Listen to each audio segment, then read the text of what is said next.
Turn your volume up. This ain't small talk. This is real talk. This is real talk. James H. Glover Studios. Where real conversation lies. Purpose, power, and truth collide. This is more than a show. It's a movement. Welcome to the studio. Let's talk.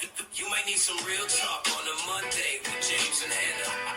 You may need to walk in Kingdom Destiny with Prophetess Emery. Or maybe you need some dose of Kingdom Boss mindset. Or maybe you need to learn how to date while anointed with James and Dr. Tony. Or maybe you need to break up with toxicity. Just listen to James and Emery. Or maybe you need prayer, Rep James got you on that. Or maybe you need to know what love got to do with it. Check out James and Dr. Iris. Or maybe you need some good Sunday morning music. We got that too. Whatever you need, this is a one-stop shop. So come on as the beat drops. Beat. What is up? What is up? What is up? Everyone. It is another day, another time, and it is another snowy day for James H. Glover Studios. You all, we have been dropping new episodes and old episodes all weekend long, and today is no different. We already started it off this morning at 10:30 a.m. We dropped y'all a fire episode, an old one that is one of my favorites. But now I have my internet auntie up in the building with me and my cousin.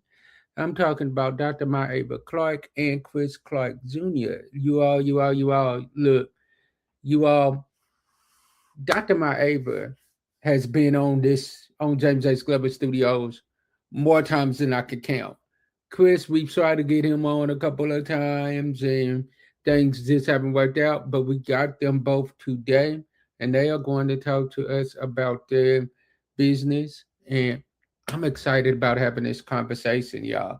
So I'm going to bring both of them to the stage at this time. Hey, family. Yeah. How y'all doing? Hey, how are you? What up, Cuzzo? Not much. How y'all doing? Good. Well.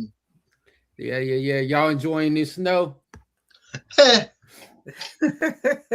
Yeah. all I gotta say. Mm-hmm. Yeah. Well, it's been fine for me because I haven't had to shovel, but yeah.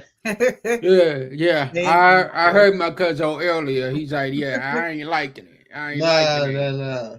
Between shoveling it and also having to go to work. Yeah, yesterday in this mess. Yeah, nah. Mm-mm. Yeah, right now. Yeah. I was off yesterday. Well, I was off today, and waiting on that text. We'll see if I'm off tomorrow or not. We'll see. Right now, I say we'll probably be in there tomorrow, but we'll see. Joy's still out on that, but I definitely wanted to bring you all on today and just have a little conversation with y'all. So I'm gonna let y'all tell my audience what it is that y'all do. Whoever wants to kick it off, I'm gonna go to the bottom. I'm gonna let y'all kick it off. Well, I'll start, Chris, and then you can jump in. Mm-hmm.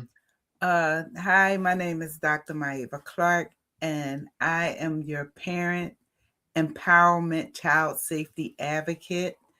And I help parents and caregivers of neurodivergent children by providing emotional support and practical tools without burning out, while they guide their children toward meaningful friendships where they are truly celebrated for who they are and not just tolerated. I'm going to kick it off to Chris so he can introduce himself to you. But the reason why I wanted to start is because I wanted to tell you that Chris is the reason why we are here. And he is the mastermind with the idea for how we got started. And now, Chris, go ahead and introduce yourself. Hi, I'm Chris Clark Jr., parent, proud advocate, representing the child side of it, but also representing going off my own story.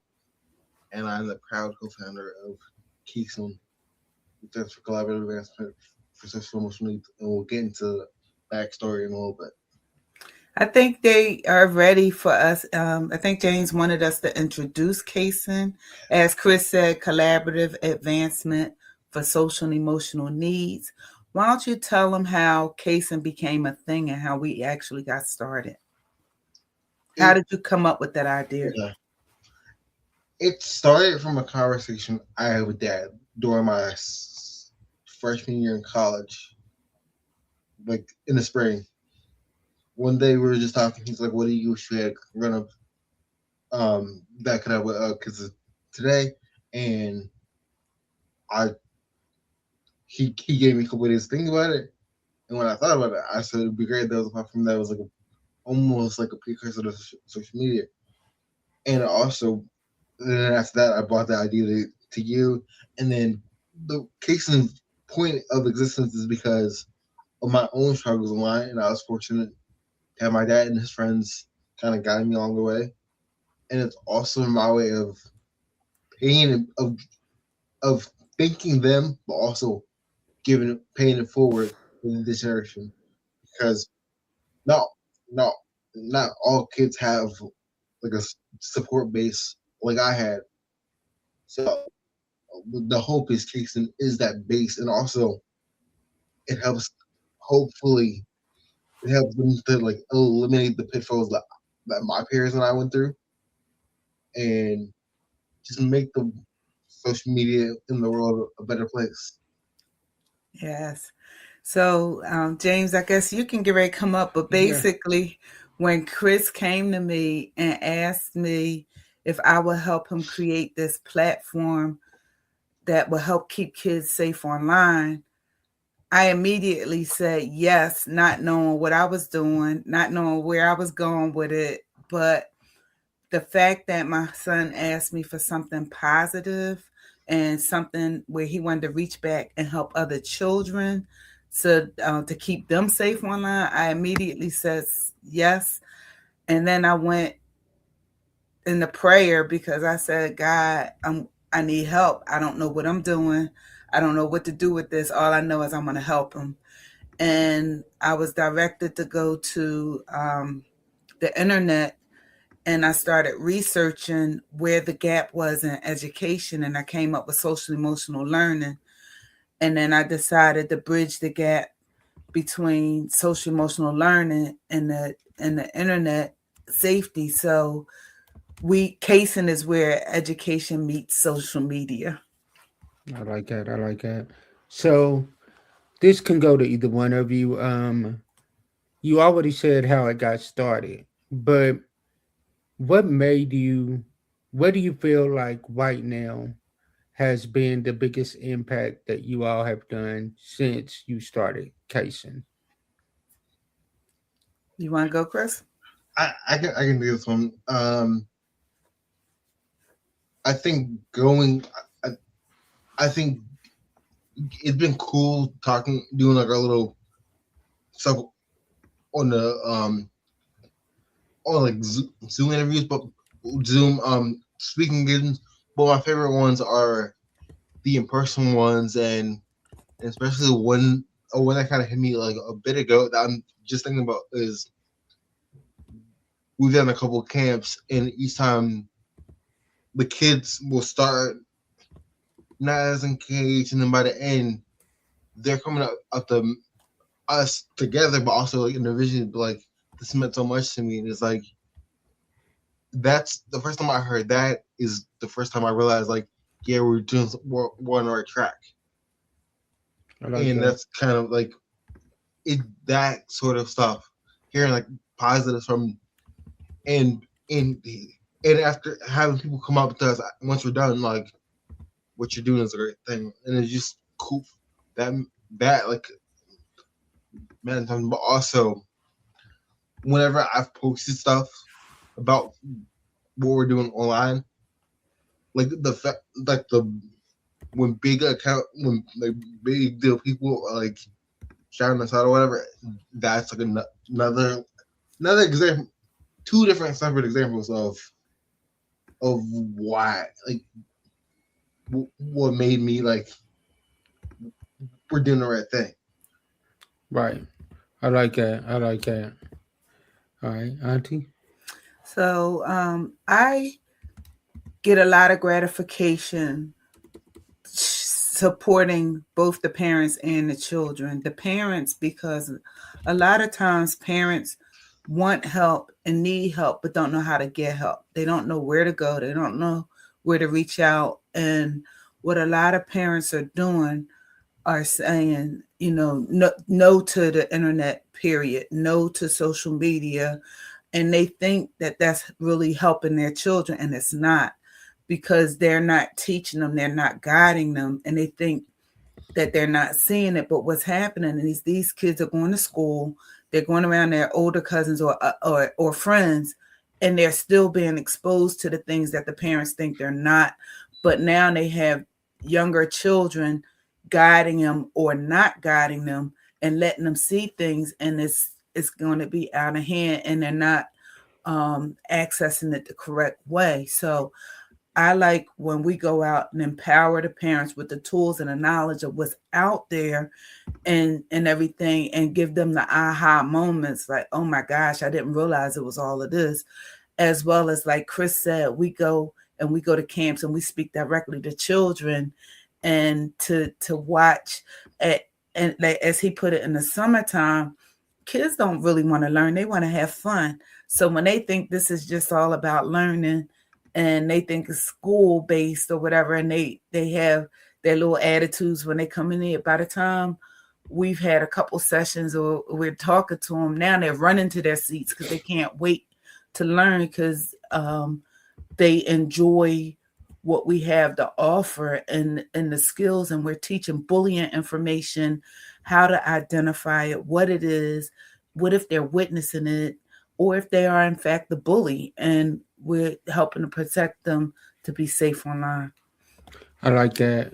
So basically what you're doing is you're being the hands and feet to help them with going through things that they are needing to know in order to be successful right now, especially in this day and time. Like, you're not going to be able to protect your kids from social media. Like, let's be honest, especially in times like what we're living in right now, where we snowed in. Guess what? Kids are going to get on social media some way or another. And the days of do it because I told you to, or you not doing it because I told you you're not doing it, that's dead and gone. Like, these kids are asking questions. And just because I told you so is not a good answer for them. No. And to believe it or not, Chris is now 28 years old, and you guys were at the precipice of social media. You were at the beginning of it really being a thing for the kids and everything. So I'm sorry.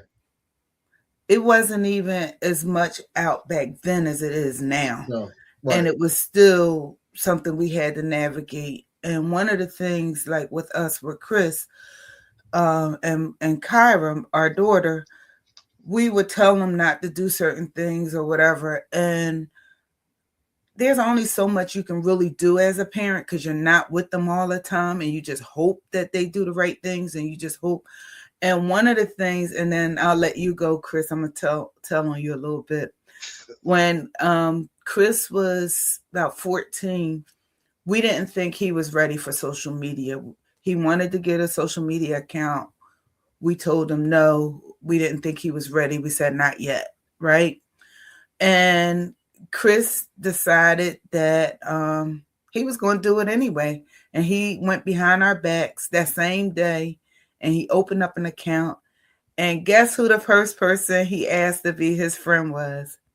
Me. So instead of us getting angry, we allowed him to keep the account, but we decided that we would be his friends where we knew he wasn't mature enough. We were right. But my husband and his friends nurtured him and the account and until he became appropriate. So Chris, now you can talk about your experience with it a little bit more, and then I'll jump in. To go back to what you were saying about how I even got started on social media, on Facebook, I couldn't think of any other. I couldn't think of any other person's name. Like out of your friends, like ooh, I didn't know if any of my friends was on that side. I was like, I know she's gonna. I know he's obviously gonna get it. Let me send the request to you first. Just testing the waters a little bit instead of just going and sending the request to Dad first. I was like, if she says maybe I could, there's a chance. I know I'm gonna get in trouble, but maybe there's a chance I might stay on this unit so that and haven't taken away that first day. But I'm as much as it was annoying, like in high school, having checking my text at lunch, like Chris, you gotta edit this way, you gotta edit that. Looking back at it, I appreciate it, and I'm grateful for Dan and his buddies because they made me a better user of social media, and that's what we hope Kason has the same result. So basically, just to reiterate what Chris just said, when he was on social media, sometimes he posted things that we deemed as inappropriate, or he befriended people that he didn't know in real life, and they put stuff on his wall that wasn't appropriate, and he responded. It was just a lot of stuff that we deemed wasn't good for a 14-year-old. And so my husband and his friends monitored his account, and when they saw something that wasn't right, or he was being harassed or bullied by adults online, pretty much because of the 2012 election, he was sharing his political support for President Obama, and he was called the N-word and different things online. And they had to help him navigate that, show him how to block people, show him how to unfriend people, and all of these things to protect him. And so that's kind of where this stemmed from. And Chris said that all kids won't have the village that he had to support him, and he wanted to be that village for those kids. And Chris, tell them about how you dealt with anxiety and sometimes depression from being online. The depression and anxiety didn't start really hitting me until I was 16, and at that point, it had been a year from losing my grandfather to wind up. By the time I was 16, I got hurt. So I was at home a good bit and had more time on my hands on my phone. And that's when it started. I think at that point, everything kind of crumbled together and hit me all at once because not only was I grieving, I was hurt. And then I started getting stressed about going through the physical therapy and rehab because nothing was changing. And then to have to like deal with the online stuff, having it all happen around the same time, it kind of sent me in like a depression first, then anxiety because nothing was changing. So the anxiety kind of like everything kind of came together at a certain point instead of being like just separately. And see, and I'll let you go, James, but that's one of the things that we realize kids deal with being online too. When they do the social comparison, they compare their regular lives to the highlighted reels of somebody else and thinking their life is just so crappy because they just see the best version of somebody else's life, or they get excluded and don't get invited to parties and stuff. So what we do with Kason is try to build them up, build up their self-confidence, build up their self-esteem to prevent some of the social comparison. Let them know that this isn't real. This is someone might have taken 50 selfies before they got that perfect picture, but you don't see the 49. You only see the 50th one. Mm-hmm. And that's what we do, try to build them up so they're have a better picture and realistic view of themselves and other people. Right. I like that. I like that because what y'all do is y'all help people see that, like, look, like, you don't have to have everything all the way together. Because, in all honesty, social media will make you think that you have to. Mhm. Social media will make you think that if you ain't rocking the freshest pair of Air Jordans, then something is wrong. Yeah, But exactly. what y'all do is y'all help people see that, like, look, there's more to life than all of that. Like, being a good person still matters. And that's what resonated with me when I first met my auntie, Dr. Maeva, when she told me everything that she does and everything that you all do. We immediately built a bond off jump because of the simple fact of I was like, yeah, like I gotta support that because what y'all are doing is something that is not only going to help this generation, but going to help generations to come. Because as long as there's internet, there's going to be a need for casing. So I'm not going to keep y'all too long tonight. So I'm going to wrap it up with asking y'all one final question. And then I want y'all to tell people where they can find y'all at. All right. Okay. Mhm. Hmm. So my Yeah. last question for you all on tonight is what do you all want people to know when what do y'all want people to think of when they first think of casing? That could be y'all's final remarks and then tell them where they can find y'all at. Whoever wants to go first. I'll go. Just one simple word. Impact. I want them to feel the impact of Kingston and see the impact and change that we have done in this world. So first, I would like for people to go to YouTube and research the group 764. This is considered the current day terrorism for children, and this group is out here uh, trying to wreak havoc, and they are doing so for our youth. They are convincing children to take nude pictures of themselves and send them, and they are extorting parents for money because of the pictures. Children have even committed suicide, and they've watched them. This is dangerous. I want you to know what's out there and to know why we exist to educate and empower parents. We have developed Case and Connect, which is a precursor to case to the internet. It's a 5-week course on internet safety, and we teach both parents and children. You can find us by going to our website, casonllc.com, learn about us, but you can also go to caseandconnect.com and see how you can get involved with this course. We have 2 different age groups that we work with.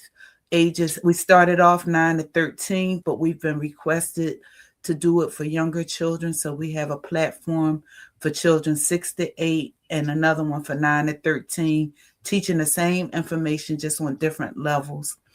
And if you want to download my free ebook, how 5 steps to emotionally support your child with learning differences without burning out, you can go to mothersofexceptionalkids.com. That's mothersofexceptionalkids.com and download my free ebook, 5 Secrets to Emotionally Support Your Child Without Burning Out. And this is my book, Help Support for Parents of Children with Learning and Thinking Differences to Feel Confident, Capable, and Fulfilled. You can get it on the website. And this is my story about Chris, the first 25 years of his life, and our journey is in this book. Thank you. All right. Definitely go support them. Go get that book and get used to seeing their face. They will be back over here. We promise you all that. And I want you all to support them in everything that they do. Go follow them on social media. Do all of that. Let's show them all the love that we can, because this is something that I absolutely believe in. So, as I always say, as we close out, sometimes our disappointments are nothing more than God's appointments. Meaning, some things that we look at as bad, God has only turned it around for our good. Stay blessed, be blessed, and be a blessing to someone else. And I will see y'all at 8 o'clock tonight for Real Talk Monday. Y'all don't want to miss that conversation either. Peace. Bye. Thank you for watching the James H. Glover Studios exclusive episode. We pray you've been blessed.